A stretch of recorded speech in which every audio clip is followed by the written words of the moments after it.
রাসূল সাল্লাল্লাহু আলাইহি ওয়াসাল্লাম খ্রিস্টানের সাথে বসতে পারে, ইহুদির সাথে বসে সনদ তৈরি করতে পারে, মদিনার সনদ। কিন্তু আমরা মুসলমানের সাথে বসতে পারি, একজন আরেকজনের ছায়া দেখতে পারে না।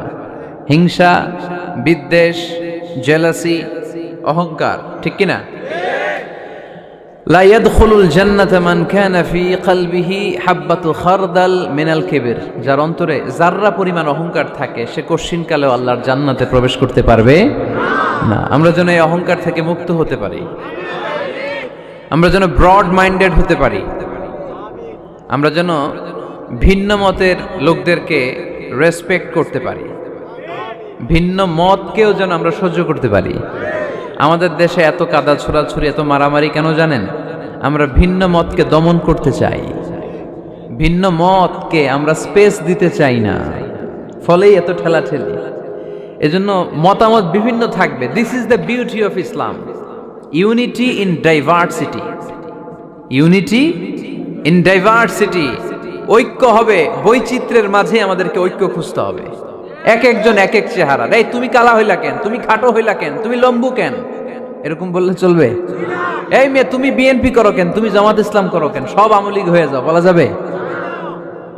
তুমি এই পীর সাহেবের মুরিদ কেন, আমি যে পীর সাহেবের মুরিদ হইছি ওইখানে আসো না কেন, বলা যাবে না। Unity in diversity. রাসূল সাল্লাল্লাহু আলাইহি ওয়াসাল্লাম ইহুদিদেরকে স্পেস দিয়েছেন, খ্রিস্টানদেরকে স্পেস দিয়েছেন। মনে রাখতে হবে, ঐক্য প্রক্রিয়ার নাম হচ্ছে, এটা এমন একটা প্রক্রিয়া যেখানে সবাই একই চিন্তা চেতনা পোষণ করবে এমনটা নয়, বরং এক একজনের এক এক চিন্তা, কিন্তু মৌলিক বিষয়ে সবাই এক। ইউনিটি ইন ডাইভার্সিটি, বৈচিত্র্যের মাঝে আমাদেরকে ঐক্য খুঁজতে হবে। প্রিয় ভাইরা, কথা বুঝতে পেরেছেন?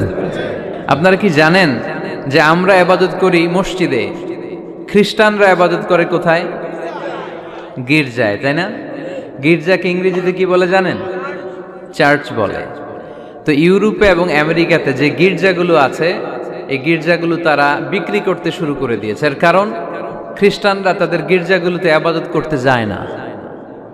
আমরা তো নামাজ 3 ওয়াক্ত পড়ি, 2 ওয়াক্ত বা 5 ওয়াক্ত, 7 দিনে তো একবার হাজিরা দিতে যাই, ঠিক কিনা? তো ওদের এমন দশা যে ওদের গির্জাগুলোতে 1 মাসও যায় না, 6 মাসও একবার যায় না। তো এই গির্জা রাইখা লাভ আছে? লাভ নাই। এই গির্জা ওরা বিক্রি করতে শুরু করেছে, আর ওখানকার মুসলিম কমিউনিটির নেতারা এই সুযোগে এই গির্জাগুলো কম দামে কিনে এটারে মসজিদ বানাইতে শুরু করছে। ইউরোপ আমেরিকাতে আলহামদুলিল্লাহ, আপনারা শুনে খুশি হবেন, ওরা ইসলামিক সেন্টার বলে এগুলোরে। কি বলে? Islamic centre.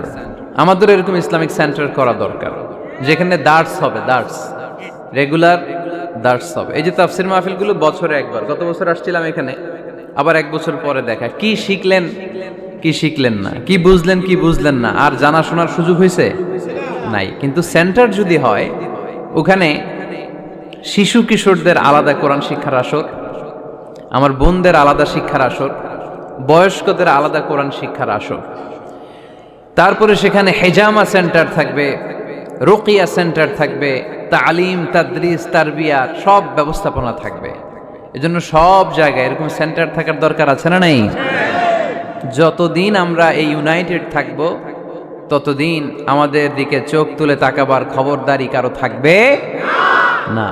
আর ইউনিটি যখন ব্রেকডাউন করবে, আমরা শততা বিভক্ত, একজন আরেকজনের গালি দিবে, একজন আরেকজনের কাফের বলবে, তখনই সমাজের সব শান্তি সুখ এগুলো বিনষ্ট হতে চলবে। জোরে বলেন ঠিক কিনা?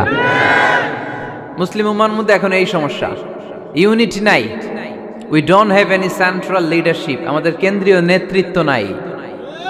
এই যে ফিলিস্তিনে যে মারে আমাদেরকে পাখির মতো গুলি করে, মিয়ানমারের রাখাইন রাজ্য থেকে 10 লক্ষ মুসলমান তাড়ায় দিল টেকনাফে, এখন তারা পাহাড়ি এলাকায় আশ্রয় নিয়েছে।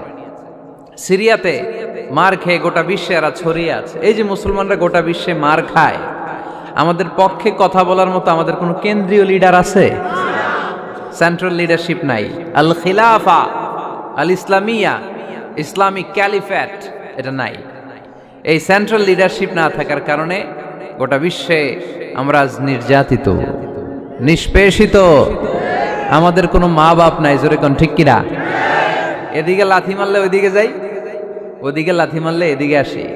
আমাদের পক্ষ নিয়ে, আমাদের স্বার্থ নিয়ে যে কথা বলবে, জাতিসংঘে হুঙ্কার তুলবে, ওআইসি থেকে ঘোষণা আসবে, ওরকম একটা নেতাও আমাদের নাই। জোরে বলেন ঠিক কিনা? ওমরে ফারুকের মতো যদি একটা নেতা থাকতো, তাহলে গোটা বিশ্বে মুসলমানরা এক আমব্রেলার নিচে, এক ছাতার নিচে চলে আসতো, তাই না? এমন সাহাবী ছিলেন বিষ্ণু ঈসা ইসলাম তার ব্যাপারে বলেছেন, আসাদ্দুহুম ফি আমরিল্লাহি উমর। আল্লাহর জমিনে আল্লাহর দ্বীন বাস্তবায়নের জন্য সবচেয়ে কঠিন সাহাবী ছিল যিনি, তিনি হচ্ছেন উমর। মুনাফিকরা ওমরে ফারুককে দেখে ভয় পেত, খোদ শয়তান ইবলিস ওমরে ফারুককে দেখে ভয় পেত। আলহামদুলিল্লাহ পড়বেন না? বিষ্ণু ঈসা ইসলাম বলতেন, ওমর তুমি যদি এই রাস্তা দিয়ে হাঁটো আর শয়তান তোমারে দেখে, তাহলে শয়তান এই রাস্তা রেখে দিয়ে অন্য রাস্তা দিয়ে হাঁটে। লা নবিয়্যা বা'দি ওয়ালা রাসূলা। আল্লাহ রাসূল বললেন, আমার পরে কোনো নবীও নাই, রাসূলও নাই, তবে আমার পরে কেউ যদি নবী হতো, ওমর নবী হয়ে যেত। এরকম একজন ওমরের আমাদের দরকার। এরকম একজন ওমরের অপেক্ষায় আমরা। একজন হলেই চলবে। কয়জন লাগবে? যুগ জামানা পাল্টে দিতে চাই না অনেক জন, এক মানুষই আনতে পারে জাতির জাগরণ। এক মানুষই বিপদকালে বাঁচায় কাফেলায়, ক্ষুদ্র ডিঙ্গি বাঁচায় জাহাজ অসীম দরিয়ায়। কয়জন ওমর দরকার? আমরা সেই ওমরের জন্য অপেক্ষা করছি, যার নেতৃত্বে, যেই আল ইমাম আল মাহদি, যার নেতৃত্বে গোটা বিশ্বে শান্তি, সভ্যতা, ভদ্রতা আবার প্রতিষ্ঠিত হবে। এক ছাতার নিচে মুসলমানেরা থাকবে, কেউ কারো ব্যাপারে হৃদয়ে কোনো বিদ্বেষ রাখবে, ঘৃণা রাখবে, কেউ কাউকে গালি দিবে না। এই সুসম্পর্ক, এই ঐক্যের জন্যই ইসলাম।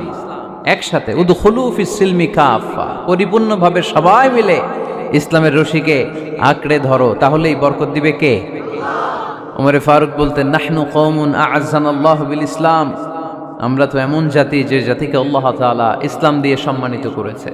আমাদের সম্মান ইসলামে, এখন ইসলাম রেখে দিয়ে অন্য জায়গায় সম্মান খুঁজি, এজন্যই লাথি খাই, এজন্যই অপমানিত, এজন্যই নেতৃত্ব শূন্য। জোরে বলেন ঠিক কিনা? গোড়ার দিকে যদি না যাই, মূলের দিকে যদি ফিরে না আসে, আমাদেরকে গালি দেয় মৌলবাদ। মৌলবাদ মানে হচ্ছে যে মূলের দিকে ফিরে আসে, return back to the root. শিখর থেকে, শেকড় থেকে শিখরে, শিখরে যেতে হলে আগে শেকড়ে যেতে হবে। জোরে বলেন ঠিক কিনা? এজন্য ঐক্যের কোনো বিকল্প নাই। আমি আমার আলোচনার শুরুতেই এই মেসেজটা আপনাদের কাছে ড্রপ করতে চাই যে আসুন আমরা কাদা ছোড়াছুড়ি ছেড়ে দেই, হিংসা বিদ্বেষ ভুলে যাই, হৃদয়টারে সবার জন্য উজাড় করে দেই। মুমিনদের হৃদয়ে থাকবে সবার জন্য ভালোবাসা। কি থাকবে? আল্লাহ রাসূল সাল্লাল্লাহু আলাইহি ওয়াসাল্লাম মক্কা থেকে যখন মদিনাতে গেলেন, তিনি দেখলেন দলে দলে লোকজন কালিমা পড়ে মুসলমান হচ্ছে, বড় একটা মুসলিম কমিউনিটি গড়ে উঠল।